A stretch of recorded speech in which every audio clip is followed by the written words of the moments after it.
Je vous propose donc de commencer notre Web Actu de février et donc commencer comme il en est d'usage, on va dire, donc par un petit quiz d'actu du mois. Je rappelle le principe pour ceux qui connaissent pas, hein. Je vous propose de lire les observations, les affirmations. Et donc je vais les lire hein, et vous me dites ce que vous en pensez hein, par le biais du chat. Si vous pensez que c'est plutôt vrai, si vous pensez que c'est plutôt faux. Projet de loi financement de sécurité sociale, les allègements de charges patronales vont baisser. Vous pensez que c'est vrai? Est-ce que vous pensez que c'est faux? Je vous laisse quelques instants pour me dire ce que vous en pensez.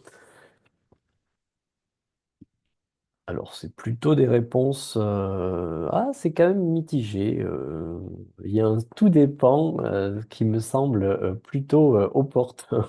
Mais, euh, c'est vrai, les baisses de charges, enfin les charges patronales vont plutôt baisser. Enfin, les réductions de charges, les allègements de charges vont plutôt baisser, ce qui fait augmenter les charges patronales. Tout simplement, on va le voir, hein, on a les réduction générale de charges, dites Fillon, ou le bandeau famille notamment, hein, qui vont avoir un petit coup de rabot. Projet de loi de finances, il est possible à la demande du salarié de racheter des jours RTT. Est-ce que vous avez ça en tête? Est-ce que s'il y a un accord RTT dans l'entreprise, est-ce qu'il est possible de racheter les jours RTT? Et d'ailleurs, ben, ce rachat permettrait, comme cela, eh bien, de le passer sous la modalité heures supplémentaires, ce qui donne un gain de pouvoir d'achat pour le salarié. Je vous laisse quelques instants.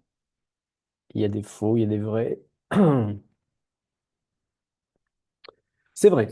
C'est une modalité qui existe. Il est possible de racheter des jours RTT à la demande du salarié. C'est pas une obligation, hein. Il faut que les deux parties soient d'accord. Et donc cette possibilité de rachat de jours RTT, pour l'instant, figure dans le projet de loi de financement de sécurité sociale. Et ce serait une mesure, projet de loi de finances, pardon. Et ce serait une mesure qui serait pérennisée jusqu'au 31 décembre 2026. Ah, j'ai une question pareille pour les RC. Je vous propose, c'est ma prochaine question, d'attendre un petit peu de suspense pour cette réponse.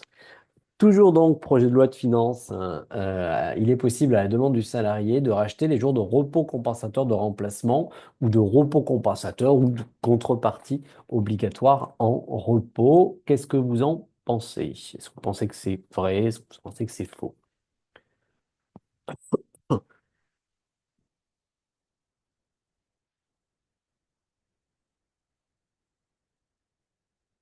Alors, j'ai beaucoup de faux. D'ailleurs, je crois que je n'ai que des faux.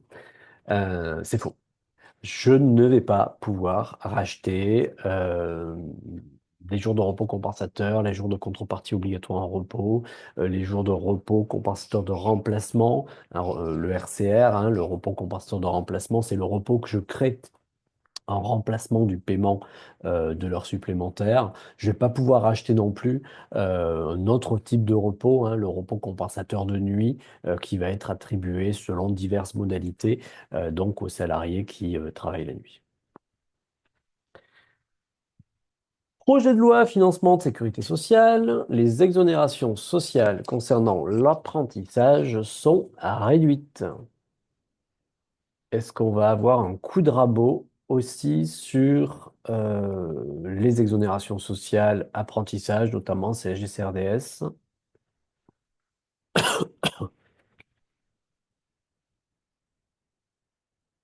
vous laisse encore quelques instants.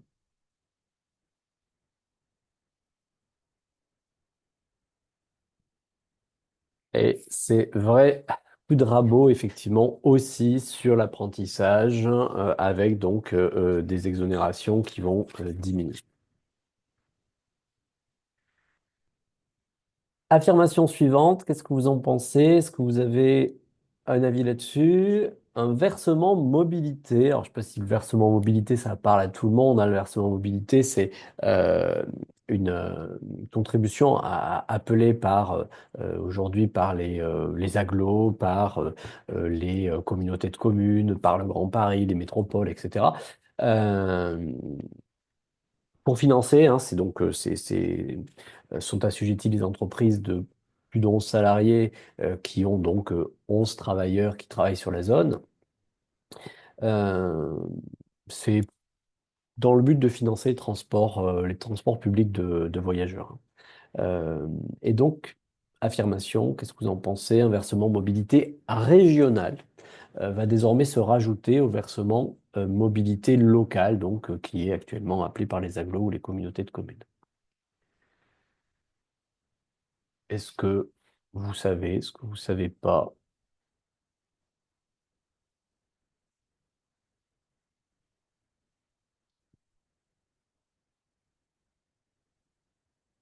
Je brise le suspense, c'est pas forcément une bonne nouvelle, hein, mais effectivement, on va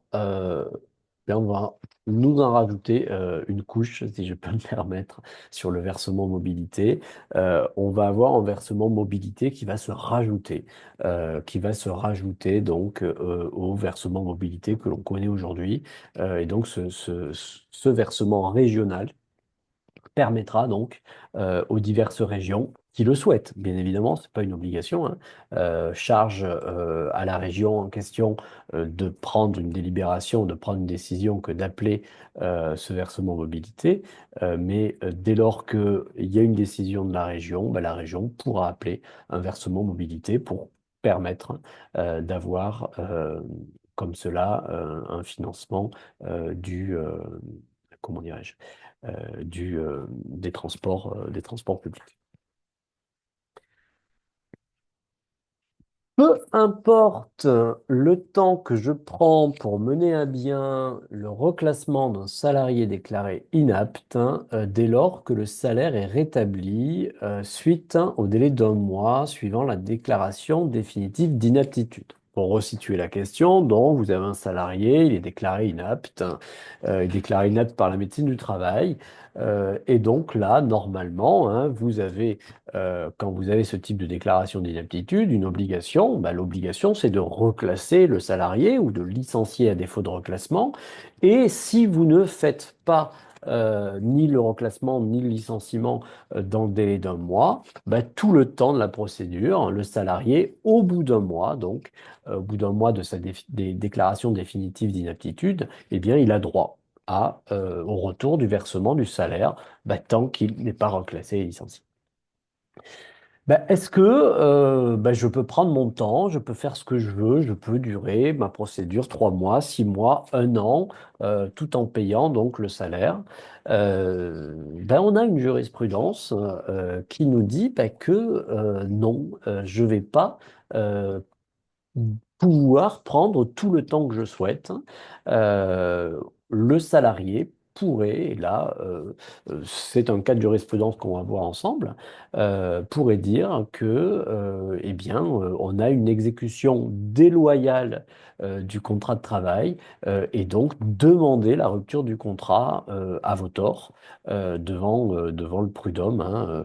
On y reviendra. C'est une jurisprudence qui, à notre connaissance, c'est la première fois hein, que ce cas a été jugé spécifiquement dans ce sens-là. Une politique d'entreprise peut caractériser une situation de harcèlement moral institutionnel. Est-ce que ma politique d'entreprise, ma politique sociale, ma politique de développement commercial, etc., etc., pourrait finalement se retourner contre moi et on dirait, ben là, vous avez par tel acte de politique, telle décision d'administration de votre entreprise, ben, vous avez créé en fait une situation qui caractérise la situation de harcèlement moral.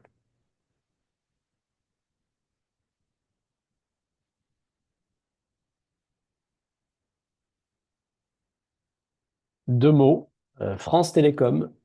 c'est l'arrêt rendu par la Cour de cassation et c'est la décision qui a été rendue par la Cour de cassation récemment à l'encontre donc de France Télécom. Et effectivement, c'est la première fois que la Cour de cassation, donc plus haute juridiction française, reconnaît l'existence eh bien, de cette possibilité de harcèlement moral institutionnel lié donc à la politique impulsée par l'entreprise. On examinera cette jurisprudence-là. On a pas mal de jurisprudence en ce moment hein, sur le harcèlement, harcèlement moral, harcèlement sexuel. Ça bouge pas mal sur ces sujets-là en ce moment. Un motif tiré de la vie personnelle du salarié ne peut justifier en principe un licenciement disciplinaire.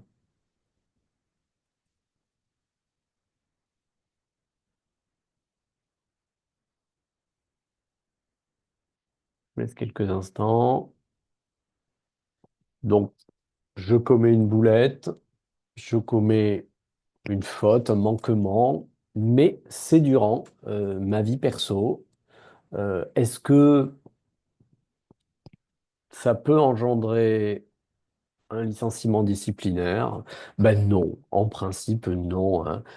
On va pas pouvoir se servir d'un acte de la vie perso, en principe, pour un manquement disciplinaire. On va voir, on a quelques petites exceptions, mais vraiment à la marge. On verra une illustration hein, d'une jurisprudence qui a été rendue à l'encontre de SFR, qui avait donc licencié pour faute grave un salarié pour un fait commis durant sa vie personnelle. On verra, c'était quand même un peu en lien avec l'entreprise, puisque le salarié a commis ce fait-là pendant une croisière organisée par SFR, mais durant la vie perso, je dirais, dans le cadre d'un challenge commercial, le salarié avait gagné le droit de participer à cette croisière. Ça n'en faisait pas un temps de travail, ce n'était pas possible de sanctionner un fait de la vie privée par un licenciement disciplinaire dans ce cas. On verra ça tout à l'heure. Le licenciement faute grave d'un technico-commercial, donc qui a besoin hein, de son permis de conduire pour travailler, donc le licenciement faute grave d'un technico-commercial pour retrait de permis suite à grand excès de vitesse commis durant le temps de travail est toujours fondé. Je peux toujours licencier mon technico-commercial qui a commis donc un grand excès de vitesse durant son temps de travail.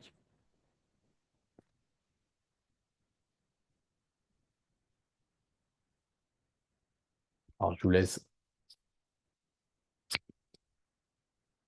quelques instants pour répondre. Alors, j'aime bien mettre quelques pièges dans ce petit quiz toujours.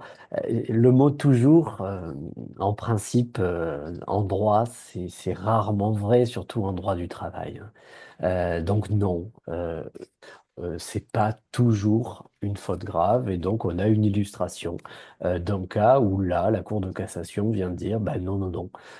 Oui, votre salarié, il a besoin du permis pour travailler. Mais peut-être qu'il y a d'autres moyens pour lui de travailler. Oui, peut-être qu'il a commis une faute, un grand excès de vitesse au volant du véhicule de l'entreprise durant son temps de travail, mais c'est pas forcément, nous dit la Cour de cassation, automatiquement, toujours une faute grave. Projet de loi de financement de sécurité sociale, toute prime de partage de la valeur PPV, hein, la fameuse PPV, versée depuis le 1er janvier 2025, vient diminuer les allègements de charges patronales.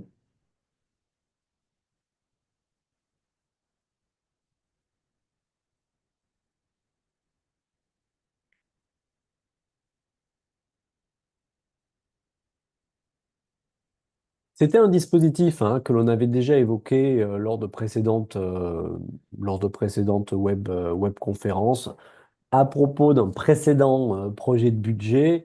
On a effectivement ce projet de budget-là qui devrait, pas encore, hein, pas encore gravé dans le marbre, pas encore publié, mais qui devrait passer en l'état désormais, puisqu'il y a quand même pas mal d'étapes qui ont été franchies.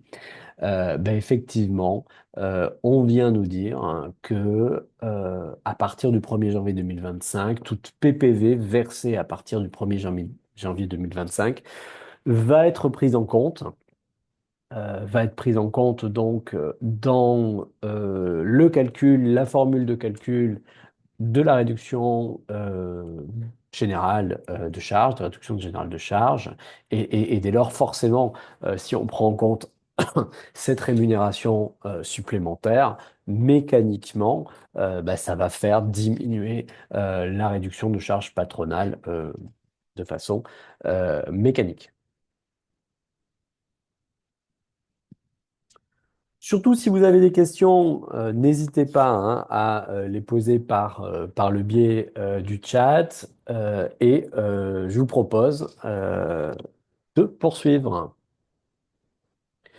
Poursuivre donc par un petit point budget et puis petit point jurisprudence donc que l'on a commencé à évoquer dans ce petit quiz d'intro. On en est où? On en est où de ce projet de loi de financement de sécurité sociale 2025? Ça vous a pas échappé, hein, on n'en a pas depuis le 1er janvier de loi de financement de sécurité sociale, tout simplement parce que on a eu la censure du gouvernement Barnier qui fait que les projets sont tombés à l'eau fin d'année dernière. On en est où? Là, a priori, hein, on voit le bout du tunnel dans le sens où l'ensemble de la partie, des parties dépenses ont été validées parce qu'il y a eu 49.3, il y a eu plusieurs 49.3 hein, sur les textes financiers et aucun n'a entraîné pour l'heure la censure du gouvernement. Le projet de loi de financement de sécurité sociale doit repartir au Sénat. Si le Sénat l'adopte en l'état, eh bien, il sera définitivement adopté. Ça passera sans doute ensuite par une saisine du Conseil constitutionnel. Néanmoins, on devrait, à mon avis, avoir d'ici la fin du mois euh, un budget sécurité sociale votée. Ça ne devrait pas trop bouger, donc c'est pour ça que j'ai pris le pari hein, de faire un petit point ce soir.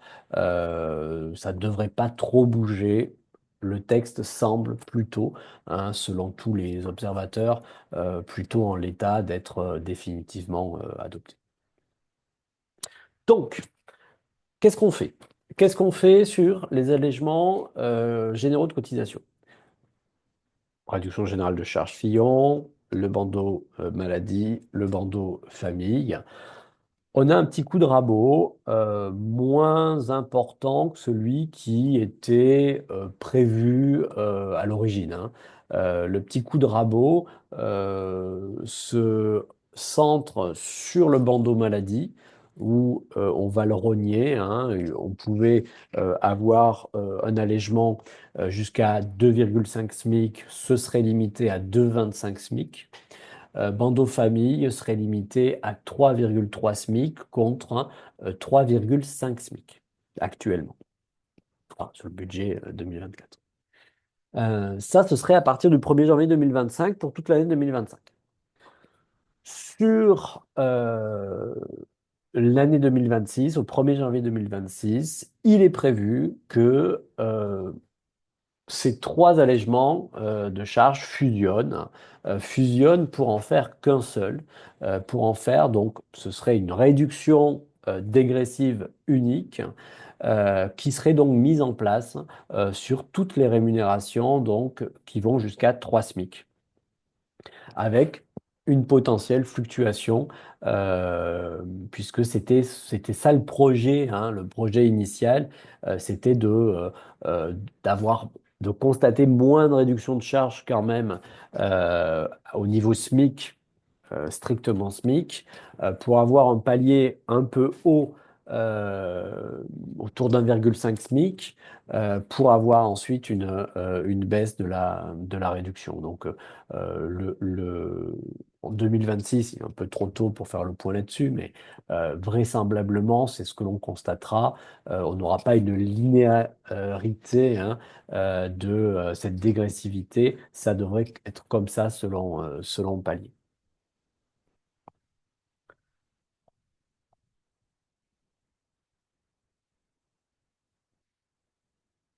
Quand on dit qu'on va limiter ces allègements à X fois le SMIC, ben en fait, il faut préciser que c'est X fois le SMIC 2024. C'est un bon moyen de faire, je dirais, quelques économies. Dans ces formules d'allègement de charges, on ne va pas prendre en compte le taux du SMIC 2025. On va rester sur le SMIC 2024, ce qui mécaniquement crée une baisse de la réduction. On l'a dit, la PPV désormais, depuis le 1er janvier, toute PPV versée depuis le 1er janvier, donc est intégrée également dans la rémunération à prendre en compte pour regarder, hein, et calculer les allègements de charges. Donc forcément, la PPV, oui, elle n'est pas soumise à charge, selon certains critères, hein, bien évidemment, mais elle va pouvoir réduire vos réductions de charges. Donc, bon, c'est un peu comme si on la soumettait à charge partiellement en tout cas. Je vous ai mis un lien, hein, je vous ai mis un lien sur la plaquette, un lien donc vers le BOSS, hein, vers le bulletin officiel de sécurité sociale. Le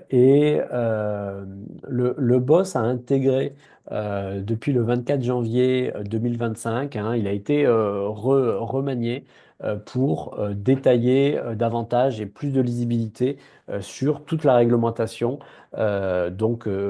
sur la prime de partage de la valeur, donc le BOSS, hein, bulletin officiel de sécurité sociale. C'est très intéressant parce que ce qui est écrit sur ce site internet, sur ce bulletin officiel de la sécurité sociale, en fait, on peut l'opposer à l'URSSAF lorsque l'URSSAF vient et tente un redressement. Tout ce qui est écrit, hein, sur ce site internet est opposable à l'URSSAF.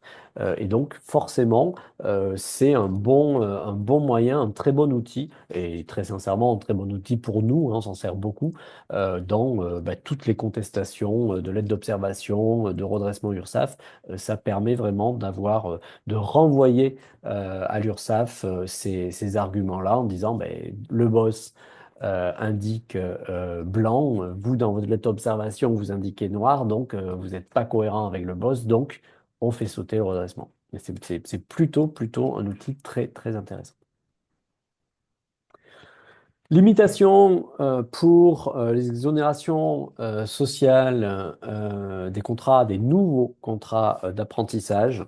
On va avoir un assujettissement CSG-CRDS qui va avoir un- un certain palier, hein, donc au-delà de 50% du SMIC sur les rémunérations des apprentis.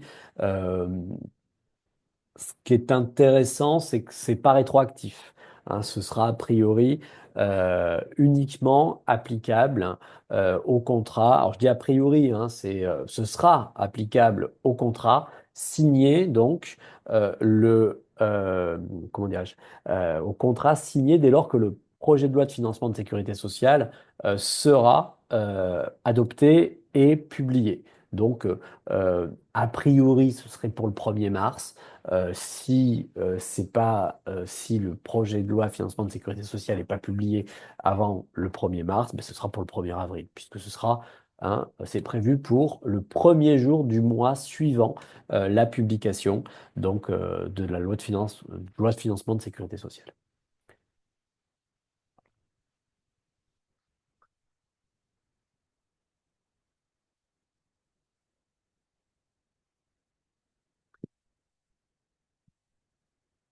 Je ne sais pas si vous avez en tête, depuis quelques années, il est possible, si on le souhaite, de prendre en charge à hauteur de 75% des abonnements transport public, hein, de transport public de voyageurs pour le déplacement des salariés, les allers-retours à l'entreprise.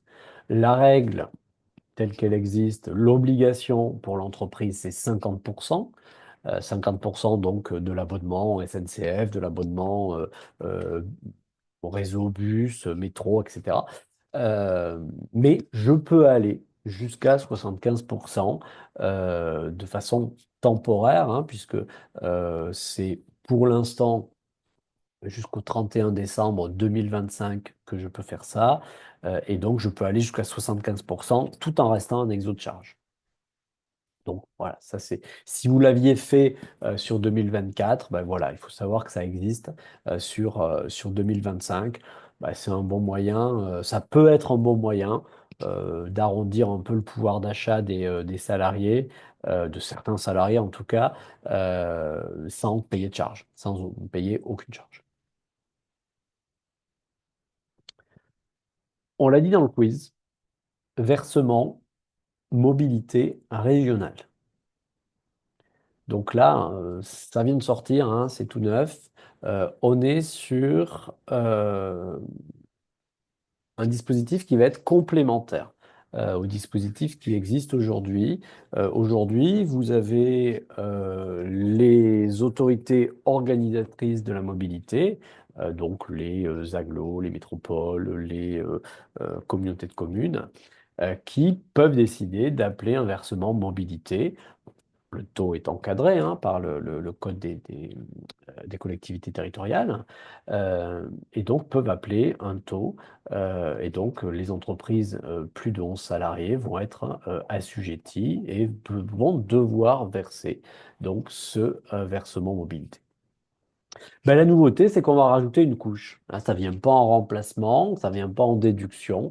L'idée, c'est de rajouter une couche pour développer en fait euh, le- l'offre de transport au niveau des régions, hein. Au niveau des régions, notamment, les régions ont la responsabilité des TER. Et donc, l'idée, c'est d'essayer de trouver un moyen, un levier de financement supplémentaire pour les régions, pour donc développer, nous dit le texte, hein, développer l'offre de transport tout en maintenant les recettes issues de la vente de billets aux usagers, hein. L'idée, c'est pas, a priori, c'est pas d'aller vers, comme on a pu parfois l'entendre dans certaines collectivités territoriales, vers la gratuité des transports, c'est pas le sujet du tout, hein, c'est pas le sujet du moment. L'idée, c'est vraiment de lever des fonds supplémentaires. Euh, Bah, c'est une décision de chaque région qui appartiendra donc à l'Assemblée de chaque région et elle pourra lever sur délibération bien, un versement mobilité régionale, maximum 0,15% de la masse salariale. Alors, on m'a posé la question de l'effectif concernant donc ce versement mobilité régionale. Je ferai la recherche. Moi, j'ai en tête, on me dit plus de 50. Moi, j'ai en tête que c'est collé, copié sur le principe des plus de 11 qui est déjà donc applicable sur le versement mobilité classique. Je ferai la recherche et je vous le mettrai dans le question-réponse quand je vous transmettrai la plaquette.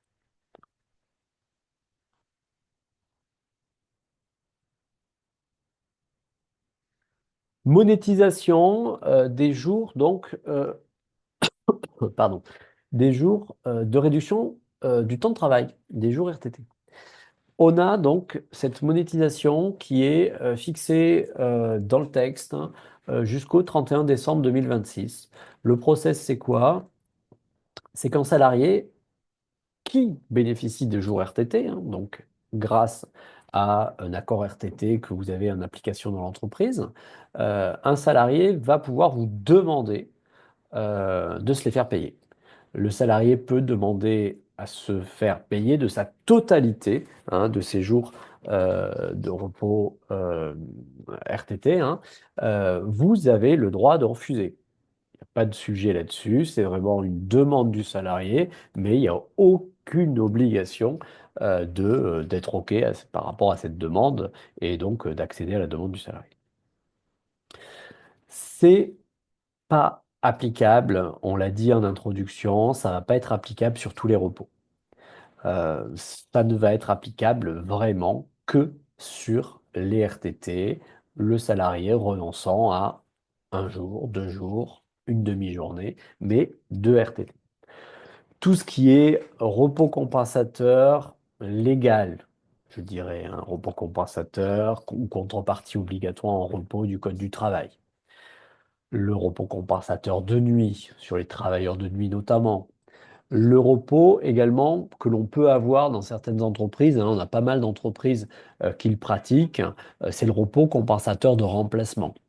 Je fais faire des heures supplémentaires à mon salarié, mais dans mon entreprise, il est acté que, par exemple, je vais payer les 10 premières heures supplémentaires dans le mois, mais au-delà de 10 heures, eh bien, ces heures vont être non pas payées sur le bulletin de salaire, mais transformées en repos, et on va alimenter comme cela un compteur de repos de remplacement, le fameux RCR.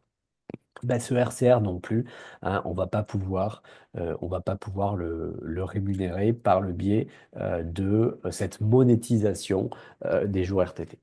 La monétisation des jours RTT, elle a un intérêt quand même qui est relativement important pour le salarié, tout simplement parce que quand il va monétiser ses JRTT, ben, ça va avoir la somme qu'on va lui verser, va avoir le même traitement que le paiement des heures sup. Donc ça veut dire que ça va être exo de charge salariale, ça va bénéficier des exos de charge salariale sur les heures sup, ça va passer au moins en partie, également en défiscalisation comme les heures sup. Donc c'est vrai que c'est un outil qui peut être intéressant. Alors après, tout le monde n'a pas de jour RTT, bien évidemment. Encore faut-il que dans l'entreprise ou par l'application d'un texte conventionnel ou autre, on ait des jours RTT mis en place dans l'entreprise.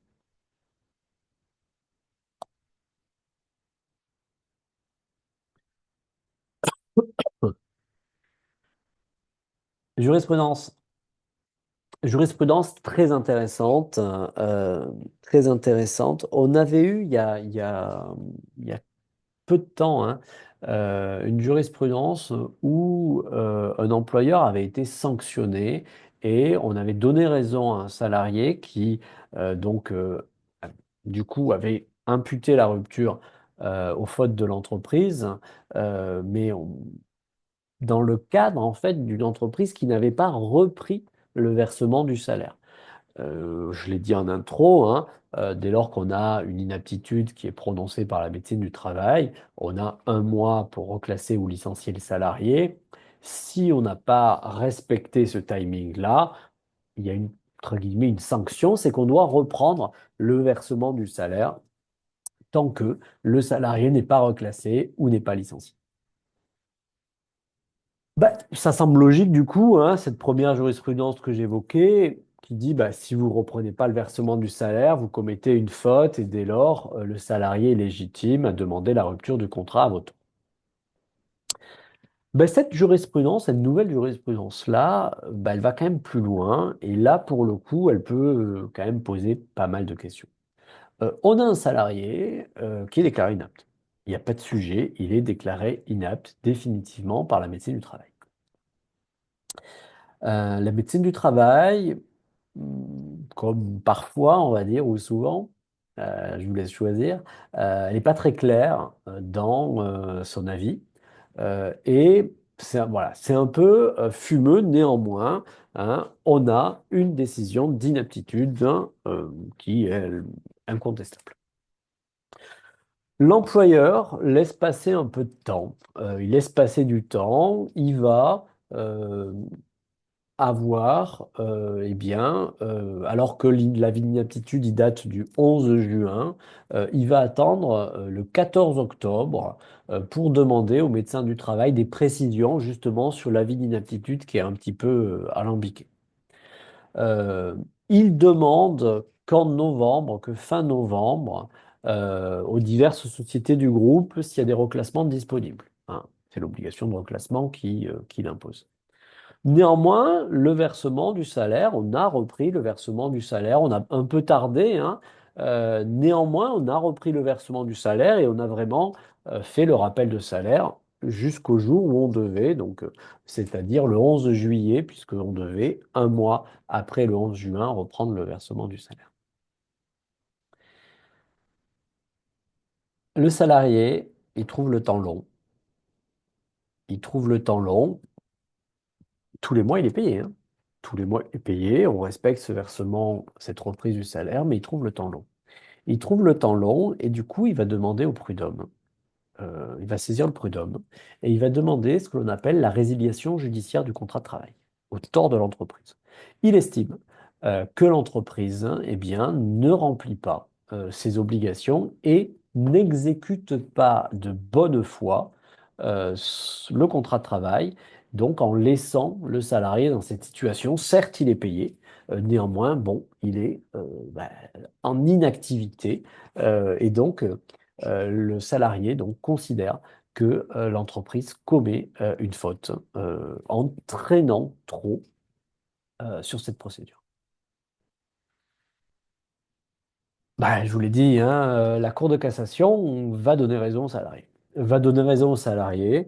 euh, Je lis, il ressortait des constatations donc, de la Cour d'appel que le salarié avait été maintenu dans une situation d'inactivité forcée au sein de l'entreprise, le contraignant ainsi à saisir la juridiction prud'homale, alors euh, ce dont elle avait dû déduire l'existence d'un manquement de l'employeur à ses obligations, et donc la Cour d'appel a jugé que c'était d'une gravité suffisante pour empêcher la poursuite du contrat de travail et donc a rompu au tort de l'entreprise ce contrat de travail.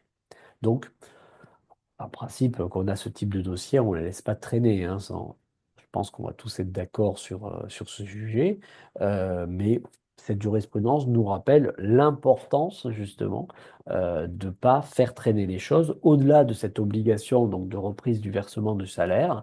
Ben oui, finalement, faire prendre trop de temps sur la procédure fait que on peut risquer eh bien, de commettre une faute et donc d'être condamné par rapport à une exécution déloyale du contrat de travail.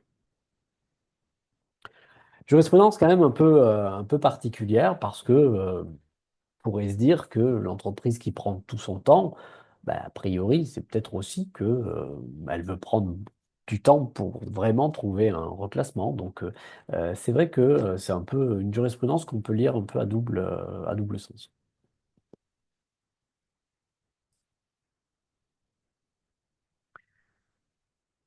Si vous n'avez pas de questions sur l'inaptitude, je vous propose de passer à ce sujet relativement important sur eh bien, ce procès France Télécom, hein, où eh bien, on vient déclarer donc France Télécom responsable, coupable, puisqu'on est sur une chambre criminelle, hein, on est sur du pénal, coupable d'un harcèlement moral institutionnel. Les décisions politiques, les dégradations des conditions de travail, eh bien, les juges estiment quelles sont ces dégradations en lien avec des décisions de politique d'entreprise. Et donc, c'est cette politique-là qui a permis de caractériser les manquements, les divers manquements de l'entreprise et les caractériser donc en situation de harcèlement moral institutionnel. C'est la première fois en France hein, que, on a ce type de décision. aussi marquée, aussi claire. Cette notion même hein, de harcèlement moral institutionnel n'existait pas forcément dans la jurisprudence de la Cour de cassation avant cet arrêt. Donc c'est vraiment une décision relativement importante.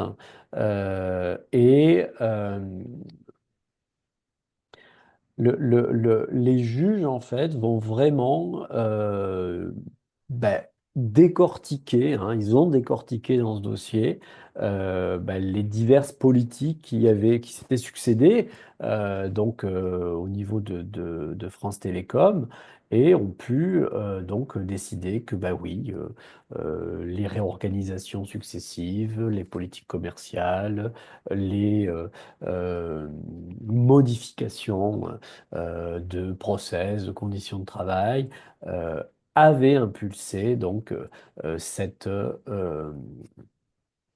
caractérisation, avait constitué cette caractérisation du harcèlement moral institutionnel. Euh, Pouvant caractériser, donc ces agissements, je lis, hein, pouvant caractériser une situation de harcèlement moral institutionnel, agissement visant à arrêter, à mettre en œuvre en connaissance de cause une politique d'entreprise qui a pour objet, a priori ce n'était pas le but, mais en tout cas ça a été la conséquence, qui a pour objet de dégrader les conditions de travail de toute ou partie des salariés aux fins de parvenir, hein, en tout cas les juges sont arrivés à cette conclusion que la politique avait été volontairement menée pour parvenir à une réduction d'effectifs, atteindre donc tout autre objectif, qu'il soit managérial, économique ou financier, et donc que on avait au niveau du personnel subi donc une telle dégradation des conditions de travail qu'on avait porté atteinte à la dignité et aux droits des salariés, en altérant donc santé physique, mentale, compromission également de l'avenir professionnel. Le juge, par cette phrase, vient cocher hein, tous les éléments qui caractérisent, qui constituent le harcèlement moral. Jurisprudence donc très intéressante qui vient cartographier finalement dans le droit un autre type de harcèlement moral qui n'existait pas avant.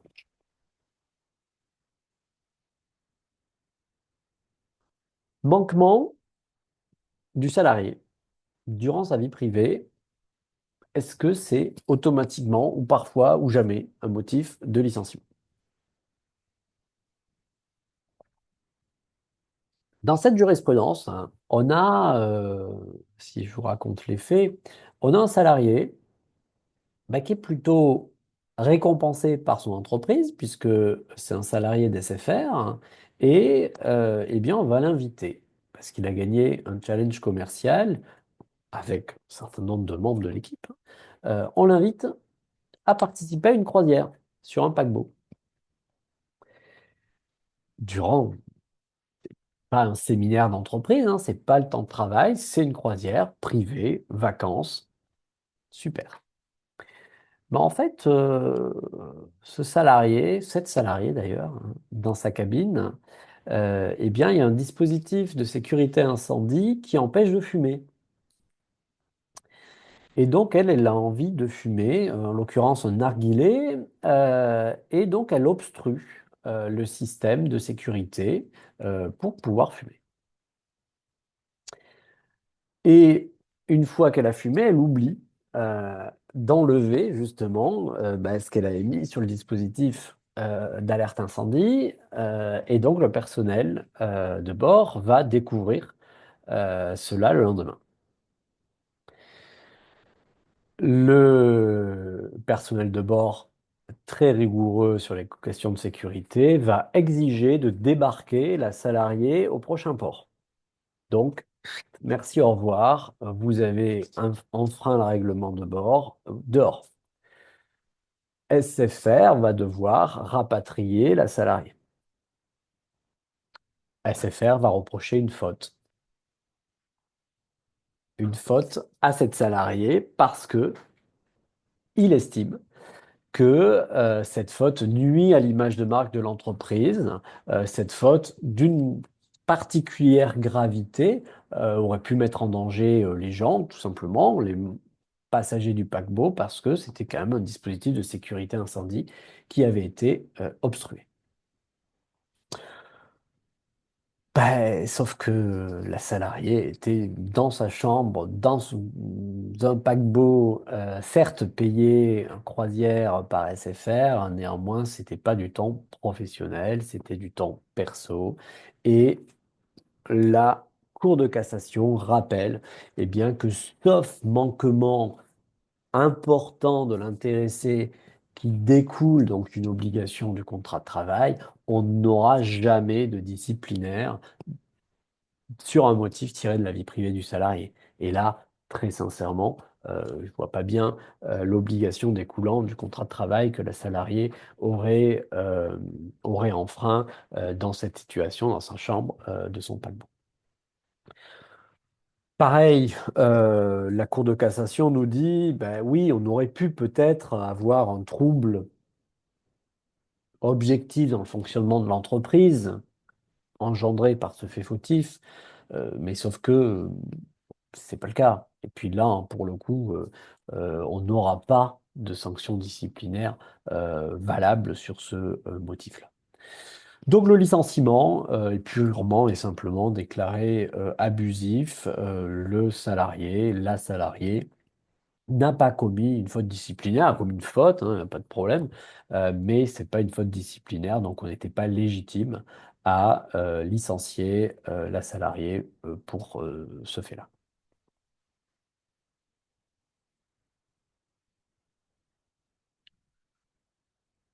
Jurisprudence, hein, donc là j'ai fait en mode un peu bref, puisque c'est le rappel quand même d'un principe assez classique. Euh, Oui, un salarié dans son contrat de travail, dans le cadre de son activité habituelle, eh bien, on peut lui demander eh bien, un déplacement occasionnel. Le déplacement occasionnel n'est pas soumis aux mêmes restrictions hein, qu'un déplacement, qu'un changement de lieu de travail permanent du type clause de mobilité. Le salarié, sur un déplacement occasionnel, dès lors qu'on le prévient avant, bien sûr, dans le cadre d'un délai raisonnable, ben, il ne va pas pouvoir s'opposer, hein, puisque c'est par ces fonctions nécessitent ce déplacement occasionnel.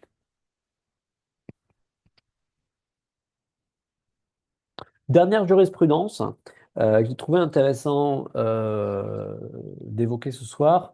Euh, on l'évoquait en bref dans le quiz d'introduction.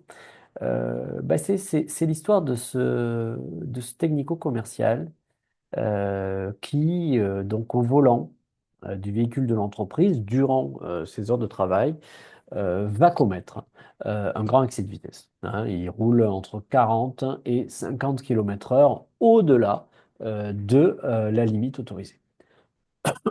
Alors, vous pouvez imaginer que, pris sur le fait par les forces de l'ordre, le permis va être suspendu directement. Il est suspendu immédiatement pour 3 mois.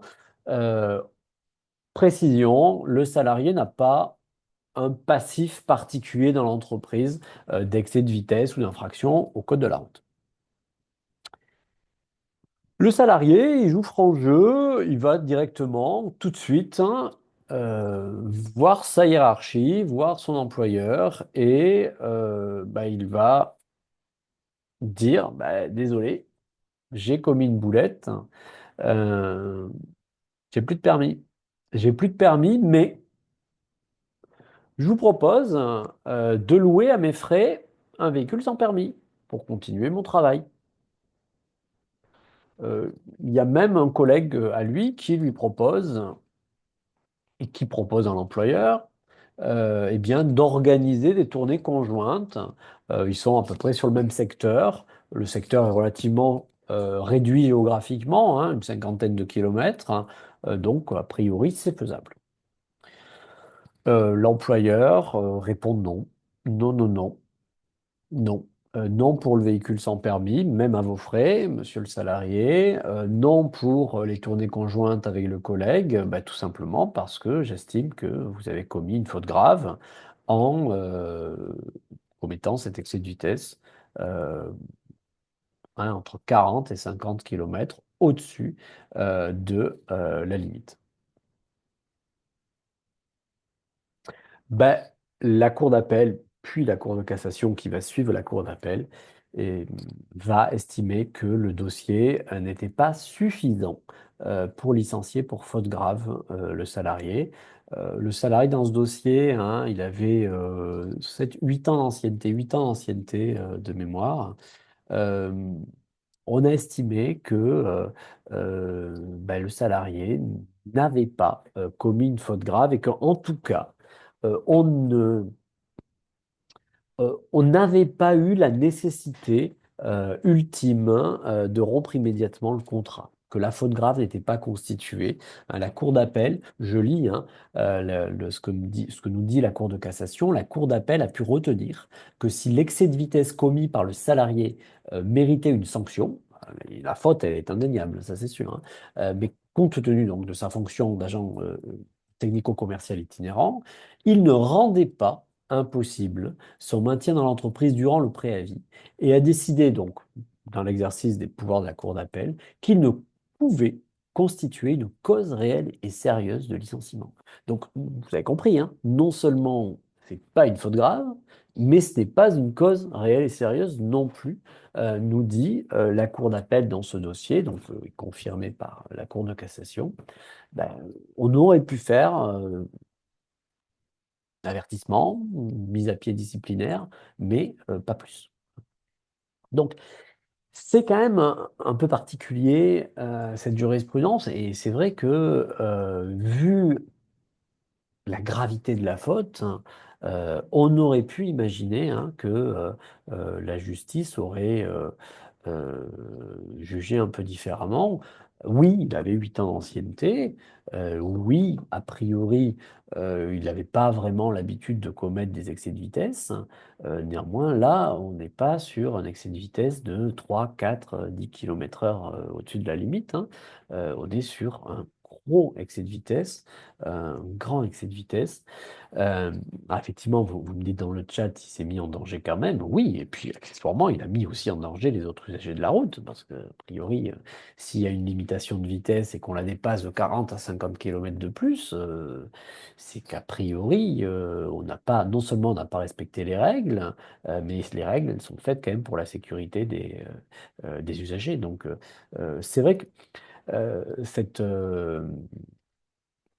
cette jurisprudence est un peu particulière. Est un peu particulière.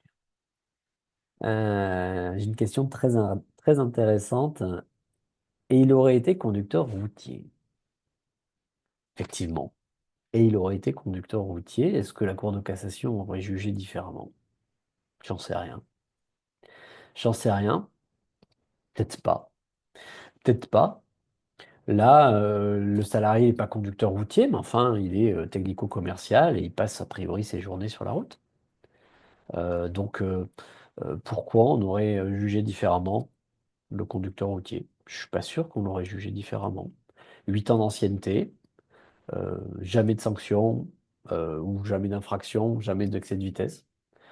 Alors c'est beaucoup plus difficile quand même avec un... Enfin, tout dépend du véhicule qu'on conduit, mais d'avoir un excès de vitesse entre 40 et 50. Mais euh, je ne suis pas sûr. Je suis pas sûr que on aurait eu une autre décision avec un conducteur routier. De manière générale, bien évidemment, et la Cour de cassation d'ailleurs, elle le dit hein, dans ce dossier-là, c'est une faute, il n'y a pas de souci. Après, en fonction du pédigré, entre guillemets, du salarié, bah, il faut essayer de juger est-ce qu'on a un motif de licenciement valable ou pas. Euh, la difficulté là, quand même, c'est que la faute me semble relativement importante. Donc, j'aurais pas vraiment de réponse à cette question. Est-ce que ça aurait été la même pour le salarié, conducteur routier? Euh, je n'ai pas connaissance de jurisprudence sur un conducteur qui ressemblerait en fait à celle-là. Oui, il y a Nathalie dans le chat qui précise que concernant les conducteurs routiers, convention collective transport, on a un protocole, hein, il y a un protocole conventionnel dans la convention collective. Alors, ce protocole conventionnel va s'appliquer, mais justement quand il n'y a pas de faute grave, hein, quand il n'y a pas de faute grave, quand il n'y a pas vraiment de faute euh, qui permettent de licencier disciplinairement le salarié, on aura effectivement ce protocole conventionnel, notamment hein, dans les pertes de permis donc du fait de la vie perso du salarié hein, durant le week-end, etc. Pas pendant sa vie pro. Et donc ce protocole exige un certain process à respecter, notamment des recherches de reclassement, proposition de suspension de contrat, etc.